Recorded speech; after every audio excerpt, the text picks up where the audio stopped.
Doctor Navdeep Joshi, yoga foundation, strike 1 के officers, Zaman और उनके परिवार के सभी सदस्यगण, यहां मौजूद अन्य अधिकारी, मीडिया के मित्रों, साथियों, अंतर्राष्ट्रीय योग दिवस के अवसर पर मैं कृपा सिंधु स्वरूप राधा रानी जी और योगेश्वर भगवान श्री कृष्ण का वंदन करता हूं।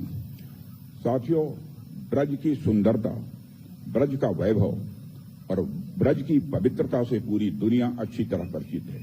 चाहे वह ऋषि मुनि हों, चाहे देवता हों, चाहे वह मानव हों या फिर पशु पक्षी हों, ब्रज की रज को अपने माथे से लगाने के लिए सभी व्याकुल रहते हैं। और माना तो ऐसा जाता है, आप चाहे जितने भी व्याकुल क्यों न हों, लेकिन जब श्री राधा रानी जी और श्री बांके बिहारी जी चाहेंगे तभी आप ब्रज के दर्शन कर सकेंगे। यह मेरा सौभाग्य है कि मुझ पर श्री राधा रानी और बिहारी जी ने विशेष अनुकंपा की है, जिस कारण आज मैं इस ब्रज भूमि पर आप सभी के बीच यहां उपस्थित हूं। साथियों, इस मंच से मैं आप सभी को और समस्त देशवासियों को अंतर्राष्ट्रीय योग दिवस के अवसर पर ढेर सारी हार्दिक शुभकामनाएं देता हूं। केवल भारत में ही नहीं, बल्कि पूरी दुनिया में आज योग दिवस को बेहद उत्साह के साथ मनाया जा रहा है। एक राष्ट्र और एक संस्कृति के रूप में हम सबके लिए यह एक बेहद गर्व का विषय है कि दुनिया हमारी इस महान सांस्कृतिक विरासत को अपना रही है। साथियों, योग की बढ़ती लोकप्रियता का जो सबसे बड़ा कारण है वह यह है, योग आज के दौर में हेल्दी लाइफ स्टाइल का एक पर्याय बन चुका है। आज के समय में लोगों का जीवन विरोधाभासों से भरा हुआ है।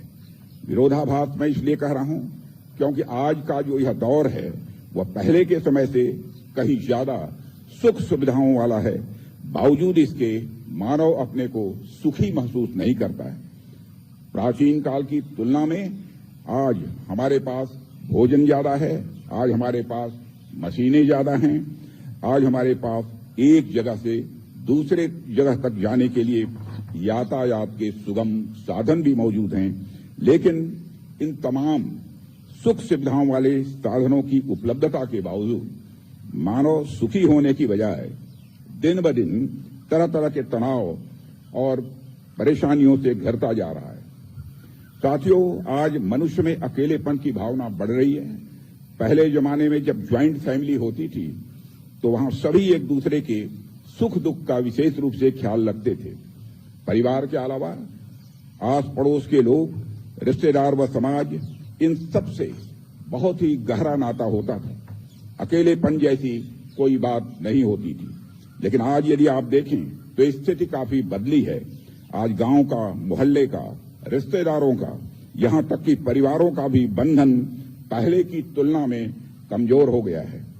पहले संयुक्त परिवार होते थे, लेकिन अब न्यूक्लियर परिवार होते हैं जिसमें सिर्फ पति पत्नी और बच्चे होते हैं।